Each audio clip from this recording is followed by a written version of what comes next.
Oh, one of my favorite snacks are these bear claws. Oh, they have one of my favorite drinks. I love these. Cherry Coke Zero.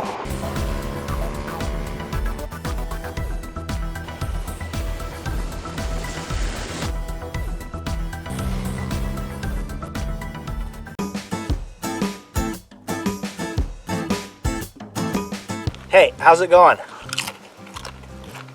Welcome to my channel. If you're new here, make sure you hit that subscribe button.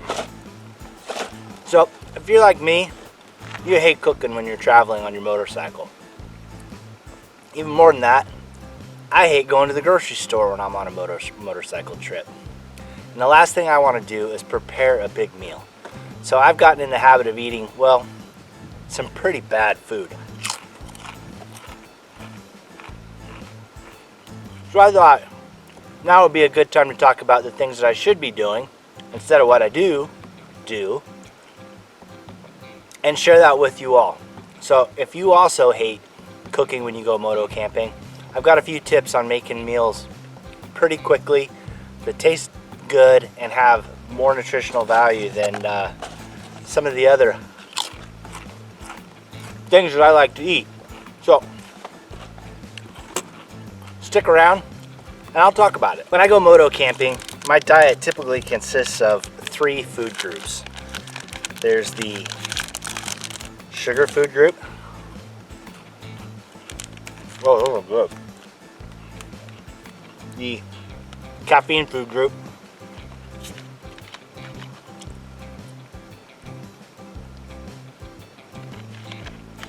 And last, certainly not least, is the sodium food group.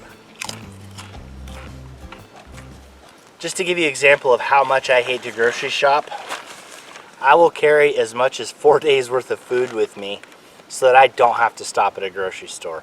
And it doesn't matter where I'm going, I always have 3 to 4 dinners and 3 to 4 breakfasts. Lunch I always catch on the road. But in doing that, there's some ways to pack that maybe aren't the best nutritionally, but certainly make it fast and easy.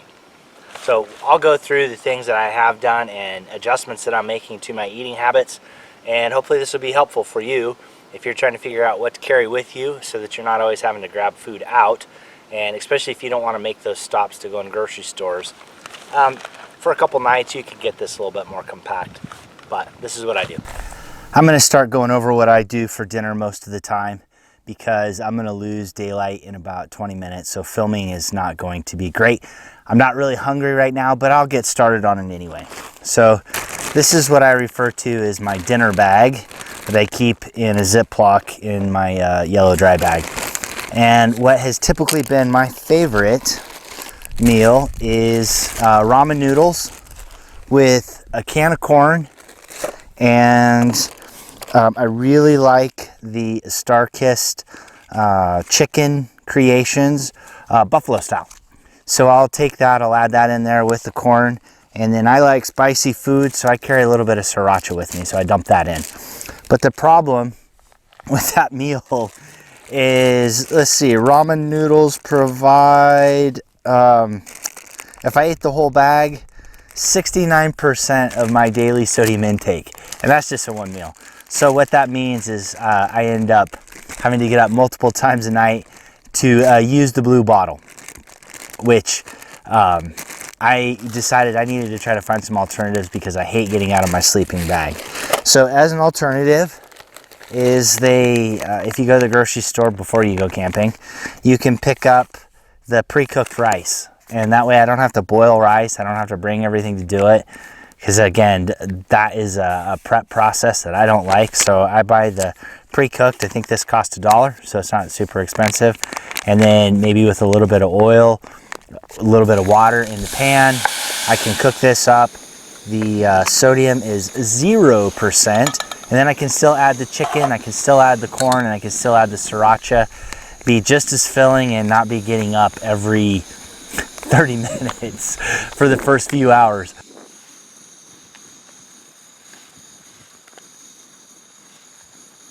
I know this doesn't look like much, maybe doesn't even look good, but it definitely tastes good, especially if you like sriracha and you like spicy. It's pretty good. So that's something I started doing because doing ramen noodles is as easy as it is, and the great way that I like it. It's all salty. Bad idea for the diet. Good morning. It's 38 degrees with a nice little breeze and very cold. So the last thing I want to do in the morning is make breakfast, do any type of sophisticated cooking, because frankly I'm cold. I want to pack up and I want to get out of here. And the wind blew all night. I'm in the desert and my tent is full of sand. So it's going to be a quick breakfast. Not a great one, but a quick one. And I have a really bad habit of drinking this Maxwell House caramel latte when I go camping. I like the coffee, I like the caffeine, but it's full of a ton of sugar. And then I also have a bad habit of, as I'm finishing up packing, I will drink a caffeinated diet soda too. So what that ends up doing is it makes me do this, and this, and this, and this. So not a great way to go in the morning. So if you are a black coffee drinker, good for you. It's not something I've been able to do. I do carry pancake mix with me, but I'll probably do that tomorrow while I'm at an actual campground with a table. So we'll go over that. This morning is going to be the bear claw I picked up at the grocery store because it's I really like these and it's fast. I can get on the road. Again, it hits those criteria of my essential food groups: caffeine and sugar for the morning to get going. So if you have suggestions on things that are equally fast but maybe better, let me know. I do eat oatmeal in the morning, but this is not going to be an oatmeal morning. I'm cold. I've got a lot of cleaning to do to get my tent cleaned up and all my stuff cleaned up and packed. So that's what today is going to be. So I'm going to get going here, and then I'll let you see what I'm doing for lunch. Normally I like to stop at restaurants to have lunch, but Southern California, in different towns, Joshua Tree, the town outside of Joshua Tree National Park, restaurants are only doing carry out, no indoor dining and no outdoor dining as well. I saw maybe one place that had patio dining, but there was lines for doing that. So today's lunch is just a sandwich on the go, which I do from time to time, but just what I do for lunch when I'm on the road. Nothing exciting. It's nice. It's still really quite cold. It's about 47 degrees in the shade here today. So oh, winter travel.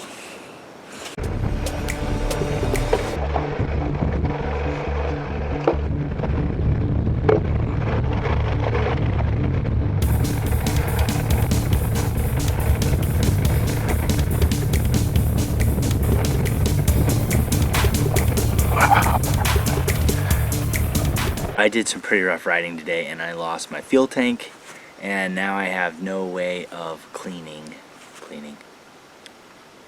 Yeah, that shows you how tired I am. So I did some pretty rough riding today. I lost my fuel tank for my stove, so I can't cook tonight. And I had this whole little thing planned on cooking better, some of my bad habits. I can't even show you more of my bad habits and what I recommend doing because I lost my fuel stove. So yeah, it just bounced out of the back pouch of my soft bags. So I'm a bit irritated right now, and I'm not sure what I'm going to do for dinner. Probably some Nutri-Grain bars because that's about all I have. These Nutri-Grain bars, they're a bit old. The grainy part has the consistency of sawdust now. Dinner tonight. Alright, if you made it to the end, thanks for watching. This video is supposed to be about how to cook easier when you're on the road and try to eat better foods by showing you all the awful foods that I eat and then what you should be eating, or just some ideas of things to consider making that's easy, that's fast, and still tastes good. But that is not how this video went. This turned into apparently a bear claw video. I had forgotten that I had bought this yesterday, which I'm thankful I have, because I can't cook this morning, as you already know. Let me know what kind of foods you eat when you go camping and what you find is quick and easy. I don't want big elaborate meals because I'm just not going to do that. And please don't tell me the dehydrated meals. I think those are awful, and I think they're really expensive. $8 to $12 for a dehydrated meal. I could stop and pick up a sandwich or a burrito at my last stop of the day, which is what I tried to do. That didn't go well because things were still shut down here, and I couldn't. I didn't want to sit in a drive-through for 10 car lengths, and the last place before coming in here said it was a deli convenience store, and the deli was shut down. So no dehydrated meals. I don't like those. I would rather eat cold bear claws than eat one of those. So if it's something other than that, leave it in the comments below. Thanks for staying to the end. This probably is not one of my normal videos, but I'm still gonna go ahead and put it out there for you, mostly for entertainment value. And get out and do some riding. Maybe wait till it warms up because I've been freezing my butt off this weekend, and I will see you out there.